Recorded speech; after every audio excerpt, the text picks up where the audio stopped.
I know I've always made myself a movie channel, but really my passion is pop culture. So today we're going to create a April TBR/TBW, a to be read and to be watched for all the things that I kind of want to do this month, because if being an adult has taught me anything, it is that if you want to do things in your free time, you do have to have a little bit of a plan. Plus, I'm a list girly. I love a good list. So sit down with a little cup of coffee, or if you're obsessed with your water bottle like me, let's sit down and let's just chat. My TBW, or my to be watched, we're gonna make it a thing, okay? We're my movie girlies and gals and guys. This is on Letterboxd. If you're usually a book friend and Letterboxd sounds new to you, it's Goodreads but for books. The first one on the list is John Wick 4. If you're a fantasy friend, or if you like kind of the mafia style, something with a good world building, this is honestly the movie franchise for you, because the first film does feel a little like, this is just an assassin.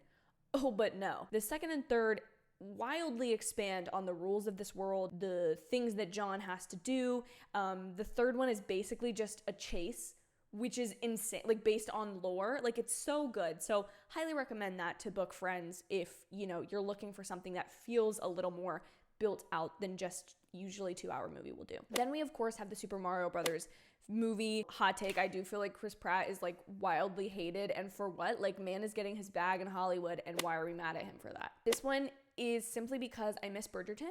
This was the time frame that Bridgerton came out last year, and we're still a month away from the Queen Charlotte show. I am a fraud walking around here being like, I love Bridgerton. Again, give credit where credit is due to the predecessors of the things we love now, okay? Even if you don't like them as much, you still gotta pay your dues, honey.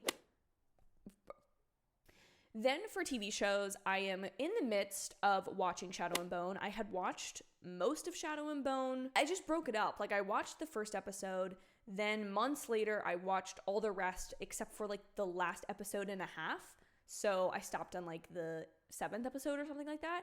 And now season 2 is out, and it shows all of the crows from Six of Crows, which, if you don't know, I'm obsessed with that book duology. Now to the books. I've left them for last because I know this is not normally what I talk about, but I'd like to transition on my channel. And also I know that there's some of you who are actually interested.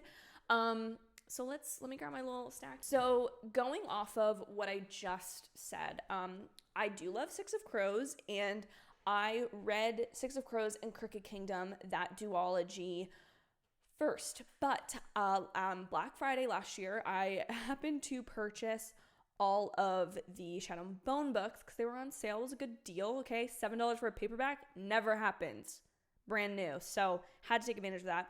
So we have Shadow and Bone, which as soon as I finish season 2 of Shadow and Bone, I will immediately be cracking this open because it is calling me from across my house to pick it up and read it and just absolutely abandon the book that I'm currently reading, which is just not okay. And then of course, because I really do feel like this is going to be a series that I just eat it up, and like I finish Shadow and Bone, I'm immediately going to need. The next one is Storm and Siege. So I will be reading Storm and Siege. I'm very interested because I have been hearing from some of the booktube girlies that I follow that Shadow and Bone, the show, is kind of combining Siege and Storm, and then the third book, which I don't really know the name of, I'm sorry. I just want to know the difference before. I'm assuming there's going to be at least a third season of Shadow and Bone. I don't know. Anyways, again, I feel like as soon as this is done, I'm reaching for this and picking it up probably in the same day immediately. So Throne of Glass is technically my cinephiles reading, which is my little book club that I host on my Discord. Initially, I planned to do live streams and videos, but this is the 3rd month now, and the first 2 months the first month I didn't finish the book on time because I didn't like it. That was tomorrow. And then last month I finished my reread of Daisy Jones and the Six super early, finished the show, and then completely missed the live stream that I had Sweet Alex and Bailey vote on in the Discord. So I think for now, we're just going to keep it in the Discord, which is kind of a new little addition to the channel, to our community. So there you go. So far I'm fine. I'm about 100 pages in. It's not bad, but Shadow and Bone is calling my name.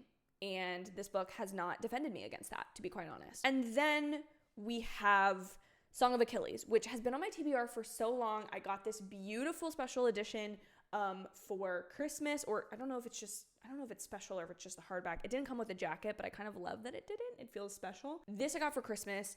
I've started like 12 pages of it, but the problem has been that I just need to be in a fantasy headspace when I read this, because the Greek names are just not sticking. They're not clicking, they're not sticking, and I need that for a book that has this many Greek characters in it and that all of their names are going to be important. We have a couple little Kindle reads, and I'm not going to show you this side because these bother me so much, because it makes it look like I'm reading literally a drugstore romance novel, which, no shame. I'm not going to yuck your yum. No, I won't do that. But we have a couple on here that we're going to try to read. I'm about 90%, I'll probably finish it today actually, through If We Were Villains, which I DNF'd previously last fall, but I just picked it back up, and I got an Audible thing too. And so it just kept bothering me because I just wanted to know what happened. And also people always say that this is like a poor ripoff of A Secret History, Donna Tartt's Secret History, or The Secret History. And I just feel like I needed to finish this so that then I could go on and fully appreciate The Secret History someday. Not anytime soon, because it's not a dark academia time for me. It's just not. We're gonna stop there before I get ahead of myself. Let me know what you're reading, watching down below, or listening to be quite honest. I need some podcast recommendations. I need good audiobook, because like that's something that's so picky. But now that I have Audible, I want to use that to its full extent. And if you're not already, I would love if you subscribed, because I really do just want to cultivate like a cute little pop culture corner of the internet where we can just talk about all of these things and how they overlap, and books turning into movies, and like which audiobooks are good, and like TV shows that you're really loving, and all that jazz. So thank you so much for watching. Have an absolutely amazing day, and I'll see y'all in the next video. Peace out, y'all.